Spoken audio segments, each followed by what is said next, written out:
নারীর ইজ্জত সুরক্ষিত না কেন? কারণ এই সরকার জনজীবনে ক্ষমতায় টিকে থাকার জন্য, ক্ষমতা দখল করার জন্য, এটা লোকসভা হোক, এটা বিধানসভা বা সদ্য যে হয়ে গেল পঞ্চায়েত, সেখানে যেরকম ভাবে অপরাধীদের উপর ভর করে বিরোধী দলের প্রার্থীদেরকে নমিনেশন পেপার জমা দিতে না দিয়ে, তারপরও যেখানে নির্বাচন হয়েছে, ভোট হয়েছে, সেখানে যখন হাঁটতে যাচ্ছে গণনা কেন্দ্র সবটা দখল করে নিয়ে তারা এই ত্রিপুরাজ্যের ক্ষমতা তারা ভোগ করছেন।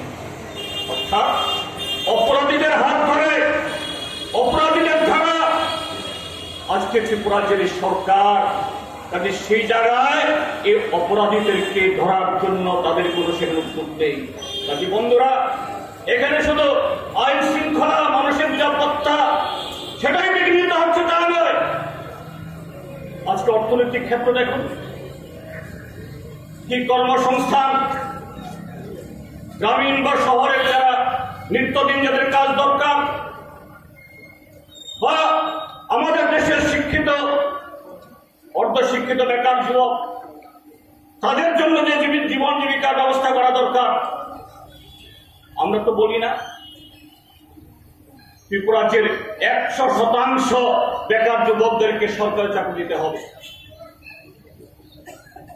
এ রাজ্যের কোন অংশ মানে দাবি করে না 365 দিন গ্রামীণ গরিব মানুষ, শহরে গরিব মানুষ, তাদের রেগাতে বা টুয়েপে কাজ দিতে হবে।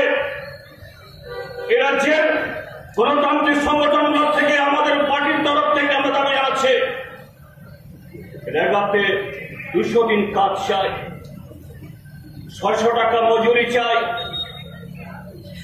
আমরা দাবি জানাচ্ছি আমাদের রাজ্যের শিক্ষিত অর্ধশিক্ষিত বেকার যুবকদের। এ রাজ্যের বিভিন্ন দপ্তরগুলোতে এবং রাজ্যের অধীনে বিভিন্ন সংস্থাগুলোতে যে শূন্য